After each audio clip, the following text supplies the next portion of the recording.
व्यक्ति के पतन के 3 आकर्षण हैं।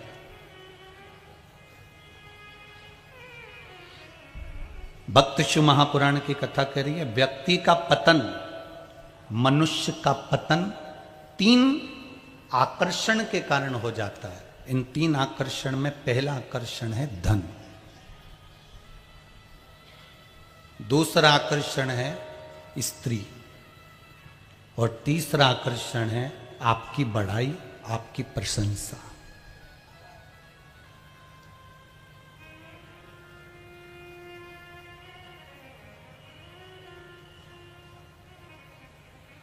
कोई आपकी प्रशंसा करे, कोई आपकी बड़ाई करे, जैसे ही बड़ाई करना और प्रशंसा करना चालू कर दे, आप वहां से चले चलो, बाहर निकल जाओ। या फिर आपके मोबाइल पर अगर कोई प्रशंसा कर रहा है, आपकी बड़ाई कर रहा है, तो मोबाइल का स्विच ऑफ कर दो। आप कभी अपनी प्रशंसा मत सुनना, और ना आपकी प्रशंसा ना आपकी बड़ाई सुनना। ये पतन का कारण है।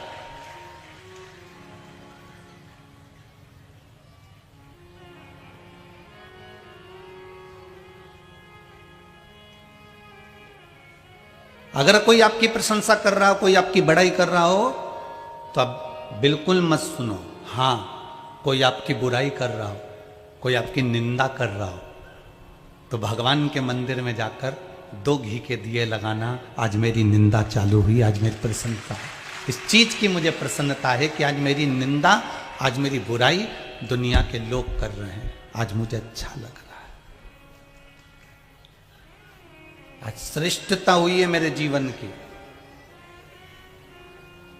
पतन का दूसरा कारण है हमारा धन।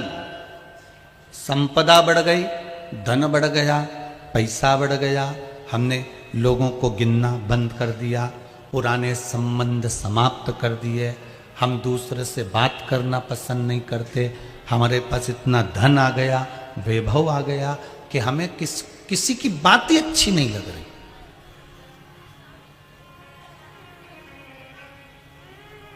हमें किसी की बात अच्छी नहीं लगी।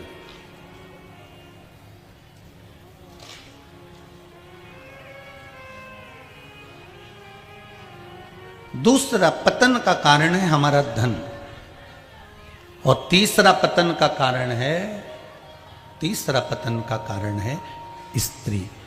अगर आप पर स्त्री को देखकर ललायित होते हैं, लोभित होते हैं, पर स्त्री को देखकर अगर आप आसक्त होते हैं, तो ये भी आपके पतन का कारण है।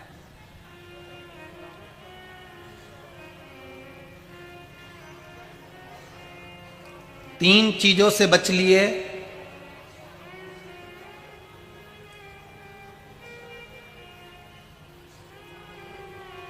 भगवान शंकर का एक शब्द अपने जीवन में उतार कर रख लीजिए। शंकर भगवान अपने भक्त से कहते हैं कि तू अपना चरित्र अच्छा रखना, तो मैं तेरा चित्र अच्छा रखूंगा।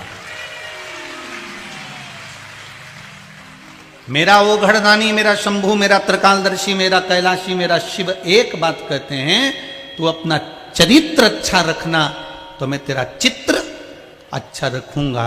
अगर तेरा चरित्र बिगड़ा तो तेरा चित्र भी बिगड़ जाएगा। चरित्र मत बिगड़ने देना।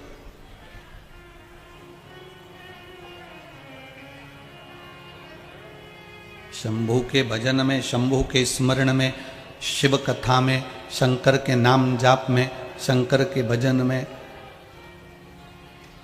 आप जितनी देर लगो, उतनी देर में ना तो आपका धन बीच में आना चाहिए, ना स्त्री बीच में आना चाहिए, और ना आपकी बड़ाई, ना आपकी प्रशंसा बीच में आना चाहिए।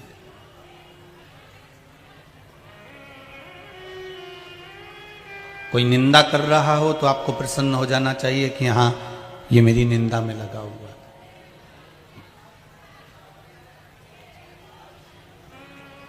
आज कई लोगों ने मिलकर ताने दिए आपको। कोई कहे कि आज इन्होंने मेरे को ताने दे दिए, मेरे को गालियां दे दी, मेरे को अपशब्द कह दिया। आप प्रसन्न हो जाना कि भोलेनाथ ने आज आपके मस्तक पर चंदन का तिलक लगा दिया है, वो ये अपशब्द कहकर। कहे।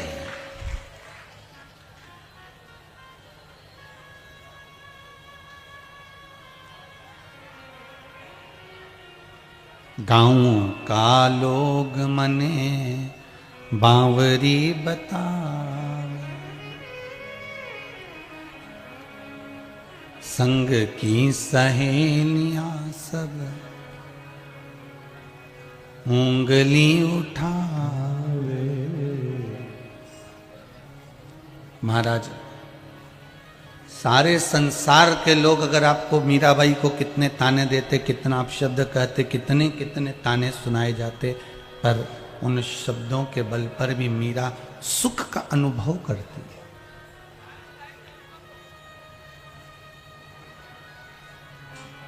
शंकर के भक्तों की सबसे बड़ी विचित्रता यही है कि आपका अगर चरित्र ठीक है तो आपका चित्र ठीक हो सकता है। आपका चरित्र अगर ठीक है तो आपका चित्र ठीक हो सकता है। जलगांव वालों के तो भाग्य जागे हैं जो शिव पुराण की कथा सुनने के लिए मेरा कुबेर भंडारी यहां जलगांव पहुंचा है। भाग्य है। जो डर गया, बहुत ट्रैफिक, बहुत भीड़, अरे डर लगे दूर जाकर बैठ जाओ, पर बाबा की शरण में आकर 2 क्षण बैठकर उससे प्रार्थना तो कर जाओ। हमें किसी को दिखाना थोड़ी ना है कि हम कथा में आए हैं। आप तो कहाँ जगह मिले, बहुत जहाँ जगह मिले वहाँ बैठकर बोलो, उससे दिल से प्रार्थना, दिल से सुनता है। शिव जी का मन राजी नहीं हुआ, लक्ष्मी को ऐसे कैसे छोड़ दूं? शंकर भगवान ने लक्ष्मी को देखकर कहा, लक्ष्मी, आज तक तू विष्णु पत्नी लक्ष्मी कहलाती थी, आज ये देव अधिदेव महादेव, तूने कुछ नहीं मांगा, इसलिए मैं महादेव अपना महाशब्द तुझे देता हूं, अपना महाशब्द तुझे देता हूं।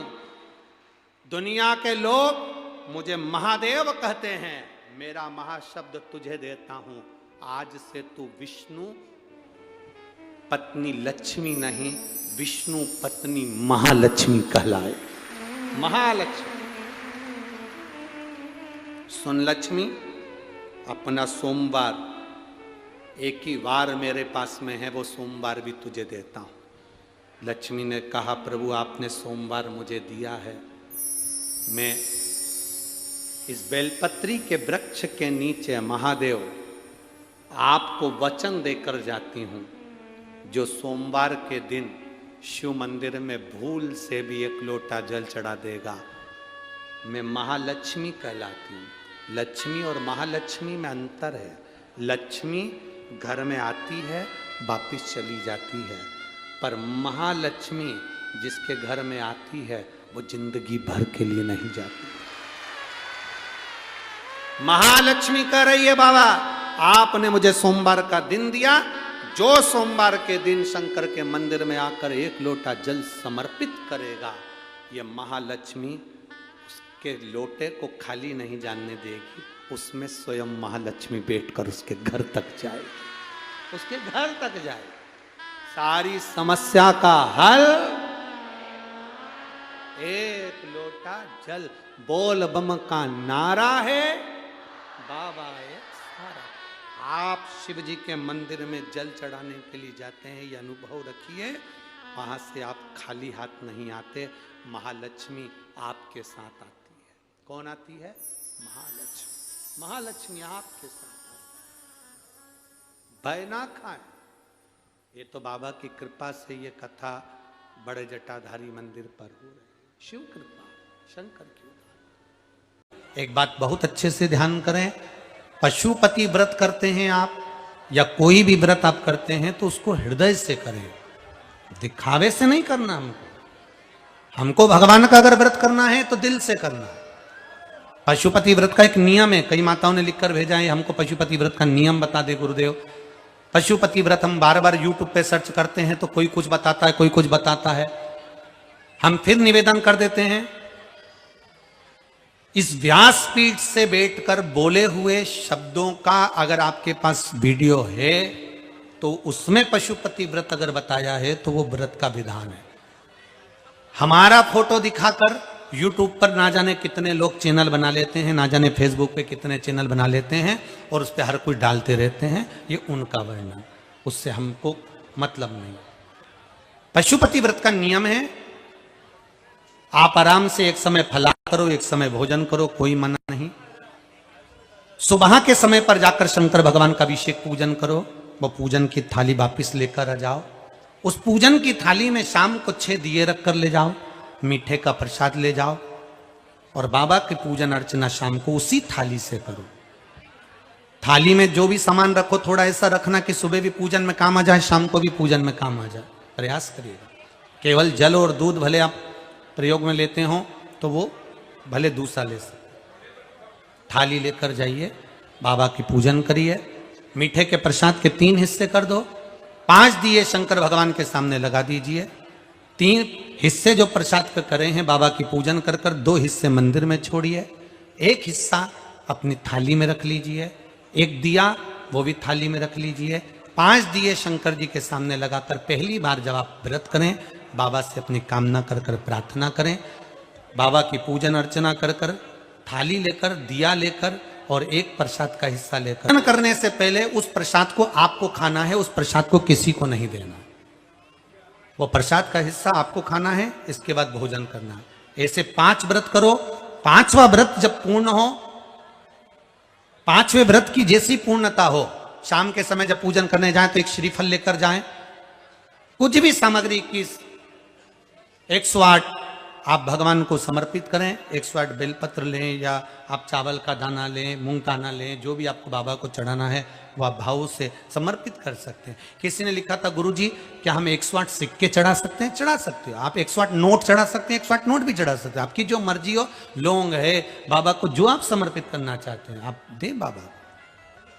गुरुजी हम बेलपत्री चढ़ा दें 108 चढ़ाओ, फूल चढ़ा दें 108 चढ़ाओ, आपकी मर्जी पड़े जो आप सर चढ़ाओ। बाबा को चढ़ाइए और विनती करो। श्रीफल पर 11 रुपए रखकर बाबा के चरणों में विनती करिए, आज मेरा व्रत पूर्ण हुआ है बाबा, मेरी मनोकामना पूर्ण करना। बाबा से कहकर दिया लेकर वापिस जाओ। 5वां व्रत, 5वां दिया दरवाजे पर वापिस घर पे, 6ठा दिया जो लेकर गए हो 1 दिया तो लगाइए। 5 व्रत आपके पूर्ण हुए, प्रसाद पाओ, बाबा से निवेदन करो, बाबा आपकी मनोकामना पूर्ण करे। पशुपतिनाथ यही बाबा की विनती है। महाराज भगवान राम ने स्वयं पार्थिव शिवलिंग का निर्माण कर कर सेतु बांधा, रामेश्वर नाम पड़ा। अगला वर्णन आया है कृष्णेश्वर, जो आपको पहले कथा में सुना दिया। घोषमा के बेटे को भगवान ने जीवित करा था, तालाब में से मरा हुआ एक 6 दिन पुराना बेटा तालाब में से निकलकर बाहर आ गया, वो कृष्णेश्वर महादेव भगवान शिव स्वयं प्रकट। जब अखंड तप में नरसिंह भगवान डूबे, अखंड तप जब नरसिंह भगवान करे, लक्ष्मी जी उनको ढूंढती ढूंढती आ गई। भगवान देवादिदेव महादेव से जाकर प्रार्थना करी, भगवान शिव से जाकर निवेदन करी। बाबा भोलेनाथ जी से कहा मेरे पति नहीं मिल रहे हैं, आप कृपा करिए। शंकर भगवान ने कहा नरसिंह अवतार धारण करा था, क्रोध इतना ज्यादा था, उनके क्रोध को समाप्त करने के लिए अलखनंदा नदी में उनको डाला गया है, वहां से वो तप में लीन हो गए हैं। उस तप में कहा कि आपका अंश यहां रखिए। नरसिंह शिला के रूप में बाबा देवादिदेव महादेव की कृपा नरसिंह शिला के रूप में अलखनंदा नदी में आज भी नरसिंह भगवान विराजमान है। कभी आप लोग बद्रीनाथ जाएं तो पुल पर से जब बद्रीनाथ का दर्शन करने के लिए जाते हो, राइट में जो ताप्ती कुंड है जिसमें गर्म पानी होता है, उस कुंड से बिल्कुल नीचे की ओर देखोगे तो एक नरसिंह शिला मिलेगी। ये नरसिंह शिला का बड़ा महत्व है। 2 चीजों के लिए नरसिंह शिला बड़ी महत्व रखती है। एक, अगर मान लो किसी को झटके आते हो, मिर्गी का दौरा लगता हो, बार बार बेहोश हो जाता हो, बार बार उसे झटके आ रहे हो, सारी दवाइयां कर ली हो, तो उसको पांडुकेश्वर का जल और उसी के स्वरूप में नपा हुआ एक मौली नाड़ा सिक्के में लपेटकर नरसिंह शिला की ओर डाल दिया जाता है। महाराज उसके बाद उसको झटके आना बंद हो जाते हैं, उसको फिट आना बंद हो जाता है। नरसिंह शिला का इतना महत्व।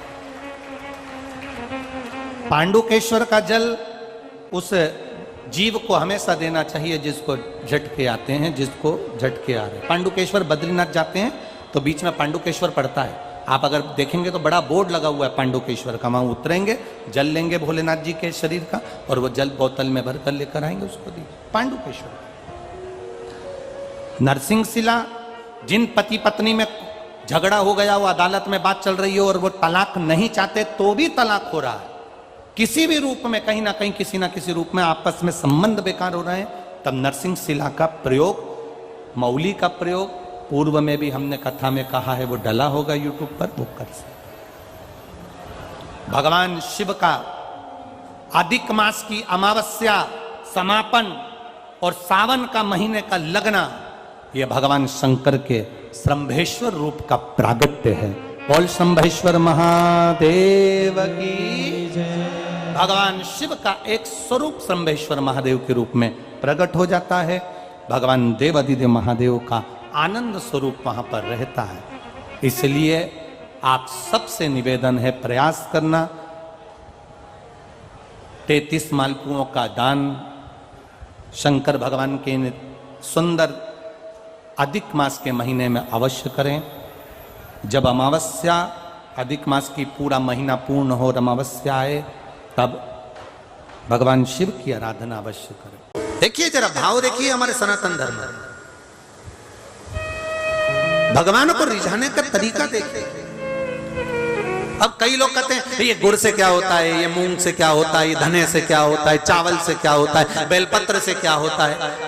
अरे भाई, समर्पित करोगे, पाओगे तो जानोगे ना। मुझे ये रोग है, इस रोग के लिए मुझे औषधि के रूप में आप बेलपत्र दे दीजिए। हम ये नहीं जानते, क्योंकि शिव महापुराण में लिखा है कि नर्मदेश्वर महादेव पर चढ़ा हुआ सामग्री निर्माल्य प्रसाद पा सकते हो, बाकी के शिवलिंग पर चढ़ा हुआ का भाग तो जो वैरागी होते हैं, त्यागी होते हैं, संत होते हैं, साधु होते हैं, उनके लिए होता है। पर यदि हम नर्मदेश्वर महादेव नहीं भी है और हमको रोग है, तकलीफ है, कष्ट है, तो जो बेलपत्र हम शंकर जी से मांग कर ला रहे हैं, उनसे कह कर लाओ हमें औषधि दे दीजिए, तो वो औषधि के रूप में हम लेकर आएंगे, तो वो हम खाएंगे तो हमारे शरीर को वो लगेगी। हम ये नहीं कह रहे कि आप इसी का लेकर आओ या नर्मदेश्वर को ढूंढो फिर उसका शिवलिंग लेकर आओ। कहाँ ढूंढोगे आप, तो औषधि मांग कर लाइए। आप उससे औषधि के रूप में मांगे। शंभो शरणे पड़ी मांगू घड़ी रे घड़ी, दुख काटो दया करी दर्शन आपो। देव ऋषि नारद ने पार्वती जी को देखा, जिनका भाग्य में बताकर आया था, जो पार्वती के पिता को मैं कहकर आया था, ये पार्वती को जो पति मिलेगा वो नग्न वेशधारी, भस्मी रमाने वाला, जटाजूट बांधने वाला, एकांत का वास करने वाला, ऐसा पति मिलेगा। तो देवऋषि नारद से कहा हम इसका विवाह नहीं करेंगे, हम इसको घर में रखेंगे। तब नारद जी ने कहा बेटी के भाग्य में सुख लिखा होगा तो सुख मिलेगा और दुख लिखा होगा तो दुख मिलेगा। तुम करोड़ों का वैभव देखकर भी दे दोगे, किस्मत में लिखा होगा तो ही तो भोग पाएगी ना, किस्मत में नहीं होगा तो भोगेगी क्या। और फिर निवेदन करूंगा, बारंबार कहता हूं, आज फिर निवेदन करता हूं आप सभी से, अगर शरीर में कष्ट है, घुटने कमर में बहुत ज्यादा तकलीफ है, तो प्रदोष के दिन शंकर के, अभी महाशिवरात्रि आने में तो बहुत समय है, पर प्रयास करना कि प्रदोष के दिन शंकर के मंदिर की चौखट, बेलपत्र कोई साधारण नहीं है महाराज।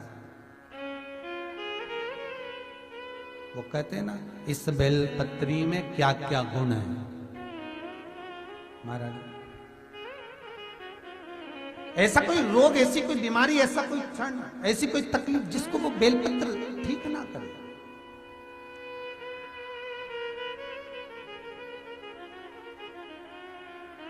भगवान सुख का भान अपने आप करा देता। जब माता पार्वती जी के साथ में भगवान शंकर का हिमालय राज की नगरी में जब मंगल विवाह होता है,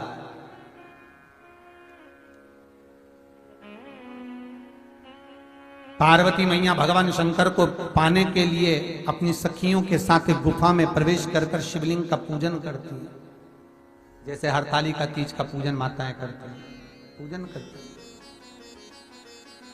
शिव को पाने के लिए अथक प्रयास मां जब करती है और शंकर जब माता पार्वती को मिलते हैं, जिस समय पर भगवान शिव और पार्वती की मंगल भावर चल रही होती है, तब माता पार्वती भगवान शिव से कुछ प्रश्न कर लेती।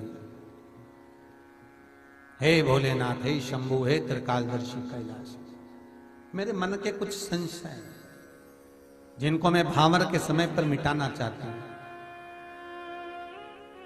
जिनको मैं इस भावर के समय पर आपसे श्रवण करना चाहता हूं, मेरे वो संशय आप मिटा दें।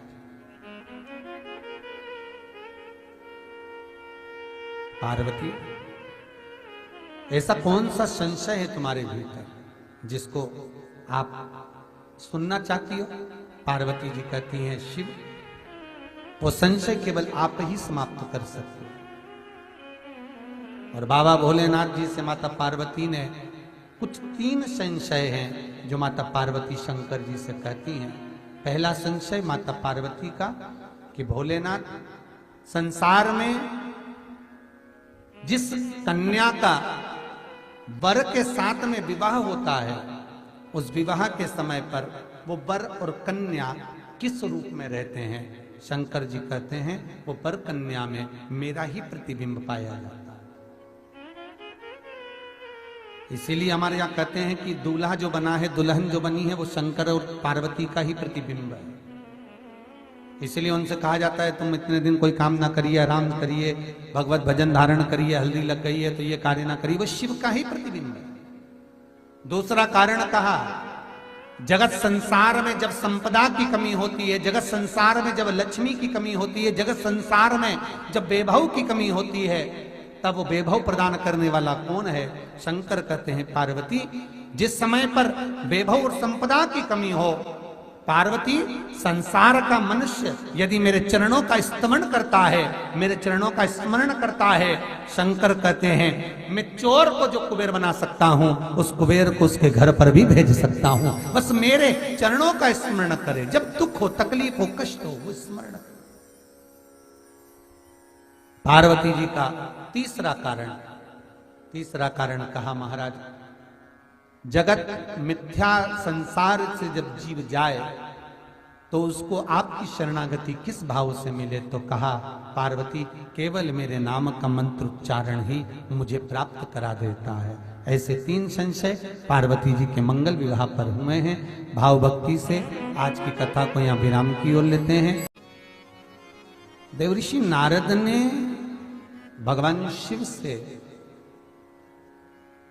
शंकर को पाने के कुछ सूत्र पूछे।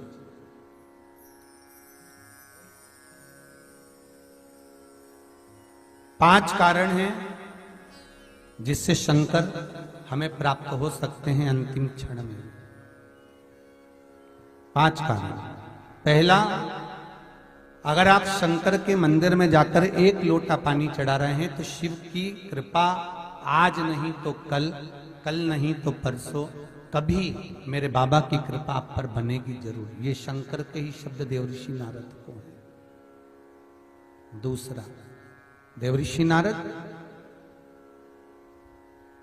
जो मनुष्य मस्तक पर त्रिपुंड धारण करता है, मस्तक पर त्रिपुंड लगाता है, शिव कहते हैं उसको मृत्यु के पश्चात भटकना नहीं पड़ता। शंकर कहते हैं वो मेरे ही धाम पर, मेरे ही कैलाश पर आकर विराजमान हो जाता है। तीसरा, शिव मंदिर के नजदीक में, शंकर के पास में जो बेलपत्र का वृक्ष रोपित करता है, बेलपत्र का या शमी का वृक्ष जो लगा देता है, और वो बेलपत्र शिव को समर्पित होती रहती है। जब तक वो बेलपत्री का वृक्ष लगा हुआ है और उसकी बेलपत्र शंकर को जब तक चढ़ रही है, उसके वंश का कभी नाश नहीं होता। चौथा कारण कहा, देवऋषि नारद शिव मंदिर की चौखट के सामने से निकलकर जो जीव चला जाता है, शंकर के द्वार से निकलकर शिव का शिखर मंदिर का देखकर जो निकल जाता है, उसका कार्य कभी अटक नहीं सकता। और पांचवा कारण शंकर के स्मरण का स्वयं शिव देवऋषि नारद से कह रहे हैं। नारद, मृत्यु का भय होने पर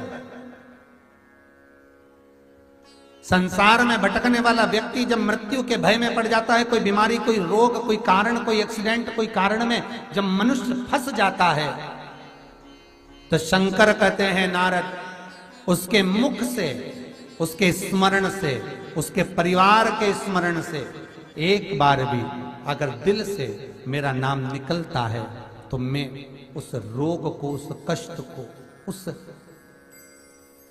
दुख को अपना जानकर उस कष्ट से निवारण कर। इसलिए हमारे यहाँ अगर किसी का एक्सीडेंट हो गया, कोई रोग हो गया, कोई बीमारी हो गई, कोई दुख आ गया, तो हमारे यहाँ तुरंत ब्राह्मण कहते हैं कि महामृत्युंजय का अनुष्ठान कराइए, महामृत्युंजय का जाप कराइए, शिव का स्मरण कराइए, शंकर का अनुमोदन कराइए।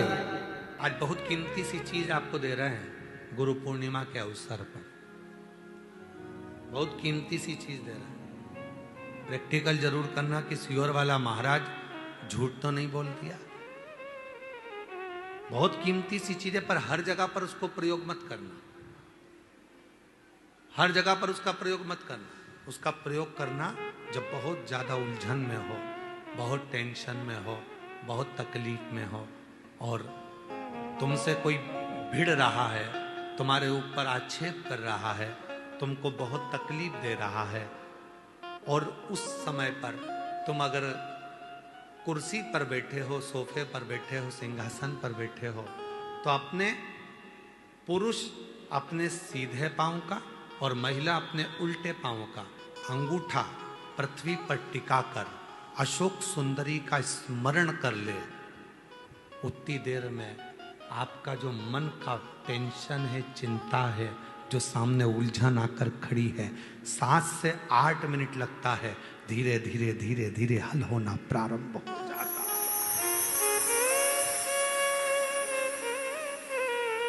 मां त्रिपुरा सुंदरी जब माता सुख सुंदरी के स्वरूप का दर्शन करी, मां त्रिपुरा सुंदरी जब मां सुख सुंदरी के स्वरूप का दर्शन करी, विद्या, महाविद्या माता त्रिपुरा सुंदरी स्वरूप का दर्शन करें, अशोक सुंदरी। और किस समय पर दर्शन करा? जब मां पार्वती की गोद में माता अशोक सुंदरी बैठी हुई थी। और माता पार्वती जी की गोद में जब अशोक सुंदरी बैठी हुई थी और त्रिपुरा सुंदरी को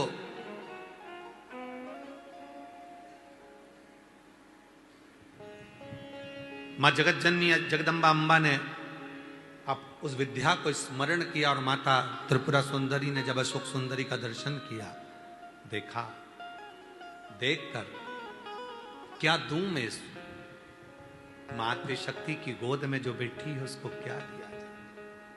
त्रिपुरा सुंदरी जी कहती हैं कि हे देवी अशोक सुंदरी, तुम मेरे त्रिपुरारी की पुत्री हो, और मैं त्रिपुरा सुंदरी मेरे त्रिपुरारी का स्मरण कर कर कहती हूं, संसार का कोई मनुष्य जब अपने पैर के अंगूठे को भूमि पर स्पर्श करेगा, उस समय पर पंजा एड़ी सब ऊपर होता है, अंगूठा केवल थोड़ा सा अंगूठा पांव का स्पर्श होता है। उस समय पेड़ी ऊंची, पंजा ऊपर, पांव का नीचे का जो भाग, खड़ा भाग नहीं, नीचे का भाग भूमि पर स्पर्श होता है। और उस समय पर जो अशोक सुंदरी तुम्हारे नाम का स्मरण करेगा और जो उस स्मरण में पाएगा त्रिपुरा सुंदरी कहती है मैं स्वयं त्रिपुरा सुंदरी, उसकी उलझनों को समाप्त कर कर उसके जीवन को खुशियों से भर